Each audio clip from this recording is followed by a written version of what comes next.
Let's set the scene. The date, February 14th, 2026. Right now, the world's attention isn't on some capital city or a fortified military base. No, it's fixed on this quiet stretch of highway in India's northeast.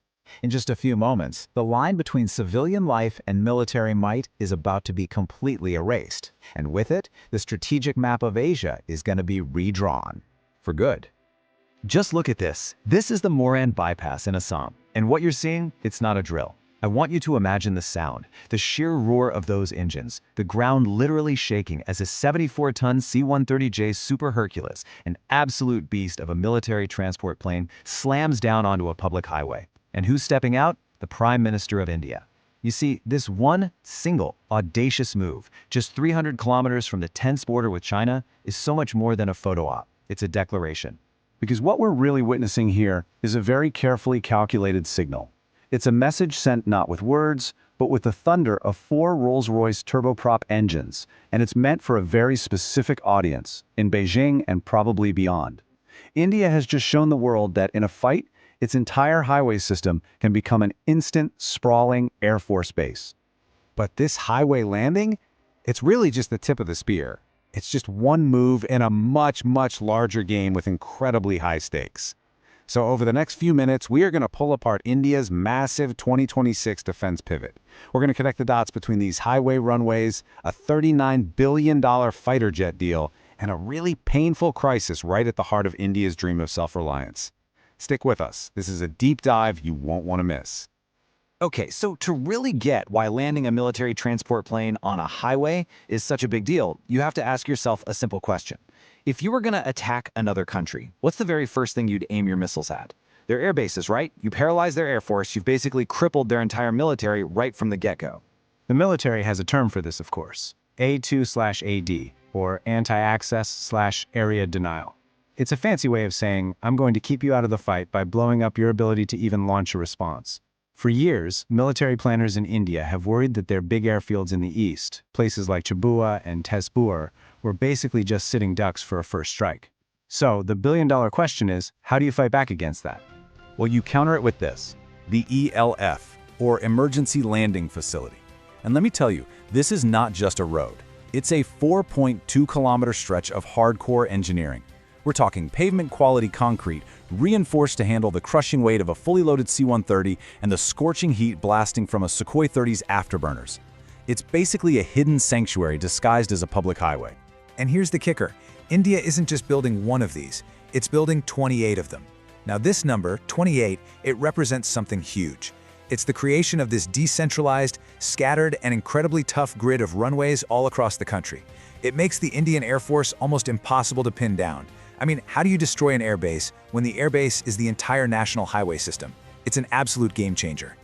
Now think about this. At the very same moment the Prime Minister was standing on that highway in Assam, the wheels were turning back in New Delhi to greenlight one of the biggest military hardware deals in modern history. So we're shifting gears now from the concrete on the ground to the absolute cutting edge of aerospace tech. Let's follow the money. In this chart tells you exactly why. It lays out the critical problem the Indian Air Force has been wrestling with. They're trying to defend their borders with just 29 fighter squadrons when they know for a fact they need at least 42 to handle a potential two-front war. This isn't just some number on a slide. It's a gap in their armor. It's a vulnerability that has kept military planners up at night for more than a decade. And the proposed answer to that problem is this number. 3.25 trillion rupees. That's about 39 billion US dollars. It's a figure that's hard to even wrap your head around, and it's the price tag for what everyone is calling the mother of all defense deals, a plan to buy 114 brand new multi-role fighter aircraft. This is a massive, massive bet on the future of India's air power. But hold on, because this deal is radically different from the past. India is not just buying planes off the shelf anymore. Get this. Out of the 114 jets, a staggering 96 are supposed to be built right there, in India. This means the largest technology transfer in the entire history of France. And here's the really revolutionary part. India is demanding access to the source codes. They want the right to plug in their own weapons, like the very advanced Astra Mark III missile, without having to ask Paris for permission. This isn't just a shopping trip. It's a fundamental pivot from being a customer to becoming a true partner. But This brings us to the flip side of the coin. Because while India is spending trillions to get its hands on foreign tech, there's another, much more troubling story playing out with its very own homegrown fighter program. It's a story of national pride and huge potential, but it's also a story with a massive problem. So all this excitement about the imported Rafale deal forces us to ask a really tough question. With all this focus on buying jets from abroad, can India actually build its own future? The answer to that? Well, it lies in the fate of this plane, India's homegrown hero, the Tejas light combat aircraft. And this table just lays the predicament bare. It's brilliant. India has this huge order on the books for 180 of its advanced Tejas Mark 1A fighters. But then you look at the number actually flying right now, just 5. The production lines are ready to go. The airframes can be built. But the entire program is being held hostage by its one single critical bottleneck, the engine supply chain. And that chain leads directly to GE Aerospace in the United States. This timeline just shows you how damaging that dependency really is. The engines were ordered way back in 2022. They were supposed to show up in 2024. But here we are, it's 2026, and a global supply chain mess has led to a crippling 2-year delay. So India's whole quest for self-reliance is literally stuck, just waiting in line for American engines to arrive. It's a major, major setback. So you have to wonder, why all this urgency? Why is all of this happening right now? Well, none of these decisions, not the highway-runways, not the trillion-rupee deals, not the struggle with the Tejas engine, none of it is happening in a vacuum. It's all a direct response to a world map that has fundamentally changed, creating a really complex, 3-front challenge for the strategists in New Delhi. Okay, first there's the big one, the primary threat from the north. The border with China, the line of actual control, it's still a powder keg. And even with all the talks, China's massive military and infrastructure buildup just continues non-stop. That ELF landing we saw in Assam, that's a direct countermove. It's India's way of saying, hey, our ability to deploy is now just as fast and flexible as yours. Then you look to the west, and the threat there has completely evolved. Planners are now preparing for something new, a possible short, sharp conflict. They're even calling it Operation Sindoor in their war games. This has forced a major shift in thinking. The new idea is that future fights will be all about a drone-first strategy, a kind of hybrid warfare that uses unmanned systems to completely blur the lines between crime and all-out conflict. It's a new and very dangerous game. And if that wasn't enough, there's now a new wild card to the east. A recent change in government in Dhaka has thrown a whole lot of unpredictability into the mix. And why does that matter? Because of the Chicken's Neck, the tiny, narrow strip of land, the Siliguri Corridor, that connects mainland India to its 8 northeastern states.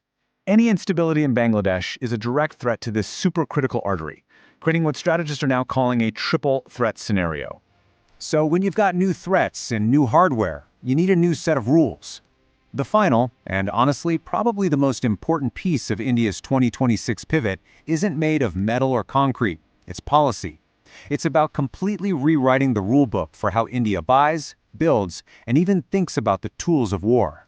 It's called the Defense Acquisition Procedure, or DAP 2026, and it is a revolution on paper.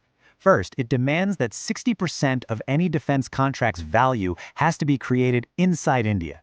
Second, it brings in this new mantra, owned by India.